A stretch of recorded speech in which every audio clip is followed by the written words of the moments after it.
Well, good morning, West Ham fans. It's match day. I'm so excited. The Premier League's back. We play Fulham at the Craven Cottage at 3 o'clock. Let's talk about Tomas Soucek.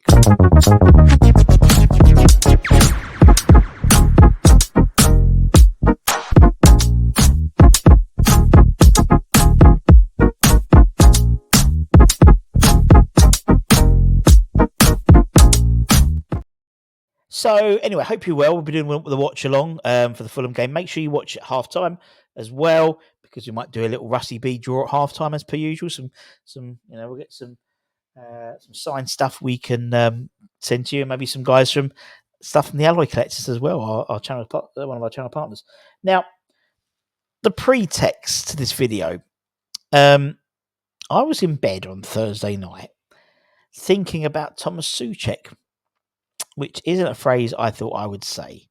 And I was thinking about what the fact is, later on today, we'll see the team sheet. The chances are he may well start, or he's more likely to be off the bench potentially.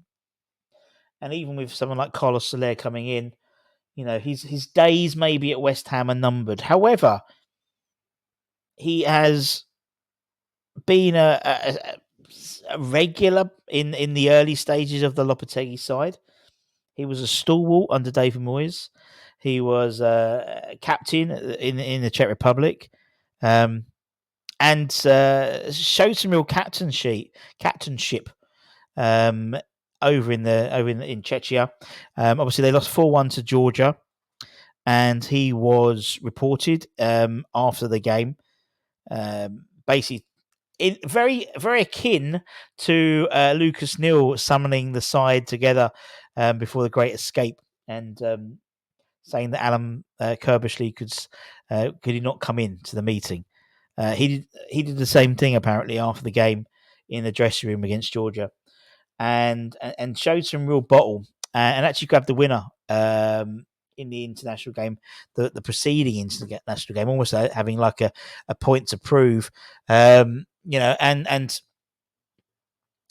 I think last year he definitely found his feet again, and he's quite a divisive character. I mean, we spoke about it on briefly on the lunchtime show yesterday, and there must have been 4 or 5 different camps when it comes to Tomas Soucek.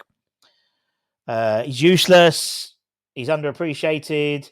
He's gets a goal. He deserves to play. Deserves to be on the bench. Don't want nothing to do with him.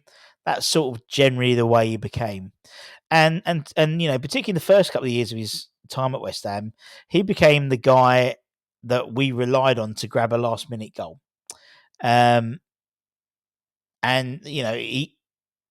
He's always, for me, had a place in the squad. And again, this is quite hypocritical, because I'm not the biggest fan of Antonio. I appreciate what he's done, and a lot of the things I talk about maybe in the next 10 minutes or so, Antonio, you could say, or Soufal, and both I've been quite critical about. But with Soucek, I want to throw up some stats. I picked some stats from just a few midfielders who have played at West Ham, in the last 20 or so years. Not the Mark Noble or anything like that. That's pretty obvious. But it's 5, midfielders, possibly you could say. There's 2 which stand out for me, and that's 211 games, 33 goals, and 157 games, 31 goals. And then we put on who those players are. Tomas Soucek has 211 games for West Ham since joining in January 2020. 33 goals. Someone like Kevin Nolan, he played less games, but has played more as a forward. He scored twice as many goals as Ian Bishop. He's scored a lot more goals than John. Scott Parker has played a lot, scored a lot more, as you would imagine. And I forget that he won Hammer of the Year in 2020, in this 21-22 season. No, 20. Yeah, you know what I mean. He won Hammer of the Year. And yet I see, and actually I think Ludder's made a point. It seemed everyone who won Hammer of the Year after, I think it was 2020, everyone's been criticised. Yeah, it's like Antonio, him, Payet, everyone, Rice, everyone is the fan base has turned on.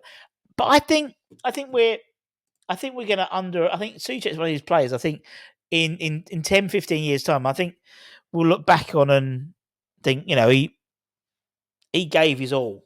You know, I mean, in terms of the pros, he's 6'4". His height and obviously his aerial ability, constant threat, both defensively and offensively, particularly from set pieces, whether it's clearing it from his own box or getting on the end of a corner or a free kick. There's no denying his heading ability is exceptional, I'd say, and this is one of the reasons why he's a lot of aerial duels. He's contributed to his goal tally, especially in the Premier League. 33 goals from a midfielder in 200 games isn't a bad return. You know, when we talk about what we want from a West Ham player, one of them is work rate. His defensive work rate. He's a tireless runner. We know the story that Moyes came in and said, "Look, I want you to go and get someone who's going to run for me." And then when he got Tomas Soucek, he covers a lot of boxes, a lot of the box. Um, he's a lump. He's a physical presence. So he does. I think I underappreciate Tomas Soucek. I think I do. And I'm not gaslighting or anything like that. I genuinely think I do. I think goal scoring threat from midfield. We've seen some of the goals he's scored. In terms of what he's got in his locker. That goal was Everton outside the right foot. Mental. His work ethic. We verbatimly, I think they have to lock the door, particularly during the COVID time. I think I remember Moyes saying he had to lock the doors of the training ground because literally Vladimir and Thomas were there every day. We ask for all we ask from our players is they try. If they're not technically good enough, it's not their fault they've been picked. But if they've been picked, they try. Tomas Soucek tries. Tomas Soucek has bled more than any of that team added together at West Ham. And I think that, and for me, that if you're sort of ticking off what makes a cult hero at West Ham, one of them is putting his body on the line for the club. He does it effortlessly without thinking, to his own detriment. Now, from a cons perspective, I totally understand. From a work rate perspective, from a goal threat perspective, he brings it to the table. But from a creative perspective, I totally get the criticism. A limited passing range. Yes, he excels in the physical and positional aspects of the game, but his technical ability, particularly passing, can be a hindrance to the side. And I think now we've come to a point where we need a midfield who can pass it through the lines. We need a midfield who can pick a pass, who can put the foot on it, who can beat two men, who can drop shoulders. He's always tending to rely on shorter, safer passes going forward, which can hinder our ability to break down more complex defenses or the breakthrough quicker. And I know that frustrates people. It's a limited option when he's playing. But I can't deny his work ethic. He's not the most agile person as well. He's hard. He might be a little bit cumbersome. When he runs, he always looks like he's knackered. He's not particularly quick, particularly against a more technical player. He'll struggle in terms of if they change direction quickly, in terms of himself changing direction quickly, which makes him defensively vulnerable. We know that, particularly obviously in open play, and particularly when there's like exposed into sort of transitions. And I get that. And he can be inconsistent as well. He's had some great, he has purple patches. And perhaps maybe his goal scoring exploits at the beginning of his time at West Ham masked, though inconsistent form, that lack of passing range, that lack of ability, that lack of offensive creativity. And when he didn't score, because of this decision to make Declan Rice more attacking and him more defensive, we saw the worst side of Tomas Soucek because he wasn't scoring goals. And then, I think, to be fair, last year I think he found his form a bit. Not having Declan Rice around him made him a better player. But I want your opinions about Tomas. I mean, I'm trying to put both sides of the argument together. This is almost like a community post, almost like a debate via the comments. And there's going to be some fascinating comments, I know. I know I bring it to the house that West Ham fans underappreciate Tomas Soucek. Discuss. We know he's a robust, hard-working midfielder. He brings a lot to the table in terms of physical, aerial prowess, defensive contributions. But, he does have a knack of scoring goals. He's a lucky player. Is that a bad thing? No. Does he score goals he shouldn't do? Yes. However, he does have a lack of, the flip side is there's a lack of creativity and technical ability, which, particularly now in a more possession-based style of football, which we're going to be playing under Julian Lopetegui, is more prevalent. He sticks out more.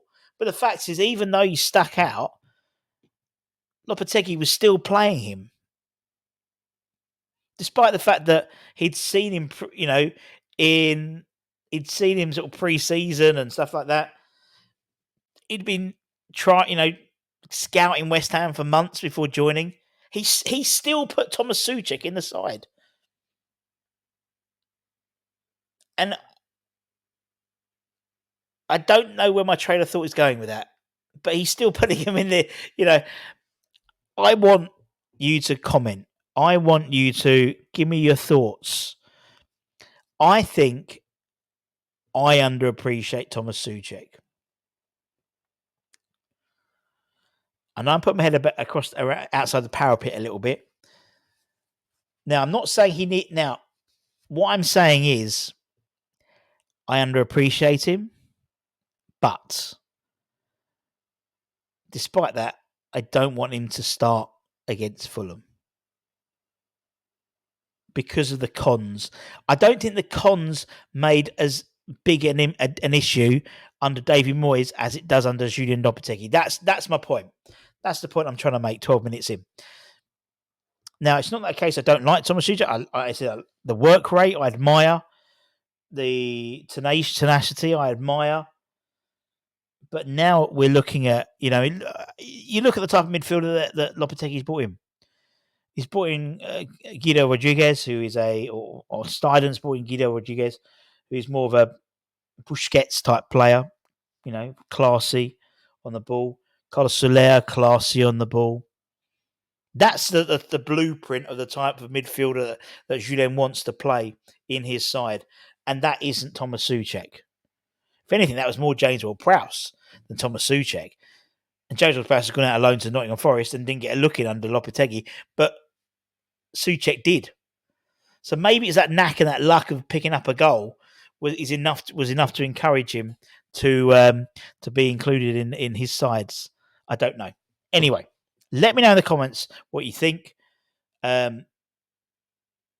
Yes, I put to the house that open the debate that Tomas Soucek is underappreciated by West Ham fans. Discuss.